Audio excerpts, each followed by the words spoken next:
Bismillah daal leen ak jàmm ci xibaaru wérgu yaram ngir jàppale askan wi yeewoo ci banlieue bi ñu mën a faju bu mucc ayib te yomb samp nañu benn projet bu ñu duppee Sanko Mbao ñu koy wax santé communautaire ca Mbao ki ko amal nag docteur Mohamed Lamine Ly di dellu si ci lan moo sabab projet boobule. IPM am na mutuelle am na couverture maladie universelle am na léegi ñu ne tamit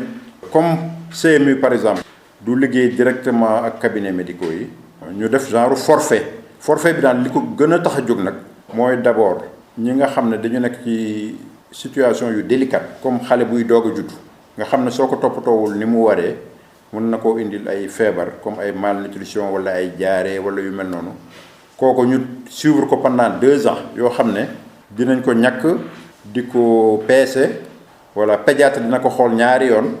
puéricultrice dina ko xool su dee day ñëw chaque mois ñu koy xool ak yooyu donc du ci feebar lu bëri bay dem ci ay pédiatre encore di fay lu cher wala ñu évacuer ko en catastrophe parce que ñu ngi koy suivre régulièrement ku ëmb tamit kooku ñëpp xam nañ ne dafa war a wisit échographie bi ñu def ko njëg bu yomb defal la analyse njëg bu yomb ce qui fait que à la limite début grossesse bi di nga xam à peu près ñaata nga nar a dépenser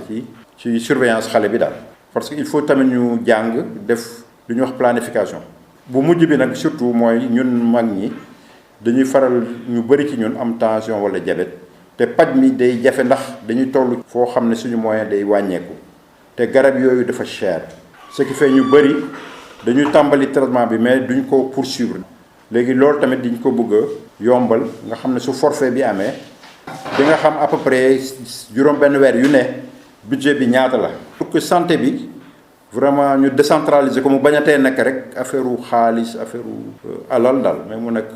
toppatoo wér-gu-yaram askan bi dëggantaan. ngir fexe ba askan wi yeewoo ci banlieue bi mën a jot ci faj yoo xam ni mucc ayib la dina laaj ñu wàññi njëg bi li ni mel projet Sanko Mbao taxaw ci bu ñu sukkandikoo ci njiit bi. waaw njëg yi ñu def nii mooy rek njëg yi nga xam ne man mii suma bopp bi ma ñëwee dama bëggoon def sax lu xaw a gën a seer tuuti ñu ne ma déedéet fii ñëpp lii la ñuy def. njëg boobu di ñëpp di def nag boobu dak laa def suba ak jaama tamit suñuy demee ba yëkkati ñoom ñu mu ñu xoolaat tamit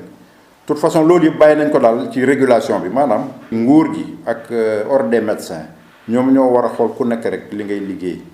su méngoog yoon ñu ne baax na suñuy méngul ak yoon docteur li yaa ngi def loo xam ne du yoon ak yooyu mais dama seetlu ne am na lu bëri comme pharmacie bi nga xam ne day am docteur bu nekk si biir di consulter di bind garabu pharmacie boobu xam nga loolu déjà jaarul yoon pourtant déggoo kenn di ci wax am nag daal exemple yu bëri yu mel noonu yoo xam ne duñ ci wax léegi nag lu tax ñu war a soo wàññalee askan wi ay njëg ñu war cee mën a wax te leneen li duñ ci wax donc man dama bëgg daal nañuy jouer daal seen rôle suñ la aartoo ne la li ngay def nii du yoon rek di nga taxaw soo bëggul yoon dal sa kaw. projet bi soqeekoo ci benn cabinet médical nga xam ne faj rek la ñu war a def waaye docteur li nee na lu weesu faj bi fàggandiku bi am na ci pàcc bu am solo boo xam ni dina ci am. projet bi presque prévention la parce que avant cabinet yi pratiquement ku feebar rek la ñu yëkkati yóbbu soo demee ba gis cabinet ñu ciy def ay sages-femmes gis ñu dem wuti ay ñàkk indi. boobu ba pare di dépister. comme ay diabète tension cancer yi sax nee naa dañ koy dépister ñun cancer du col mën nañ ko dépister fii cancer du sein yooyu yëpp prévention la sans compter que même ku ñëw si biiru sax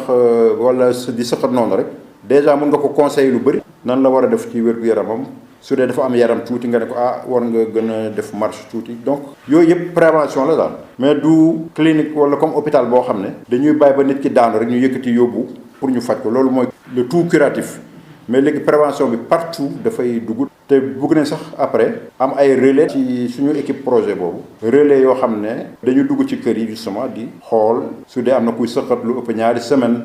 kii am feebaru sida est-ce que mu ngi jël ay garabam kuy am tuberculose est-ce que mu ngi jël ay garabam donc aspect santé yépp daal war nañ ko mën a contrôler te loolu yëpp nag sous la supervision du district mais nag y a des ONG aussi qui interviennent bii tamit day nekk projet rek booy xaw a méngoog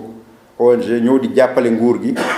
ci wér-gu-yaramu askan wi. njiit bi docteur Mohamed Lamine Ly ne fépp fu nit nekk ci Sénégal war nga mën a faju boo xam ne bu mucc ayib la li ni mel tax mu wax askan wi nga xam ne ñoom la faj yooyu di soxal ku ci nekk mën ci bay sa waar ngir ñëpp mën ci jot jërëjëf ci déglu bi ñu ngi leen jox daje beneen yoon ci yéen xibaar ci wàllu wér-gu-yaram. suma tante ji nekk kaw ga tante ji nekk kaw ga te Thanos daaneel ko taa gaañu woon nak ileer jël suuf taf ca doom ga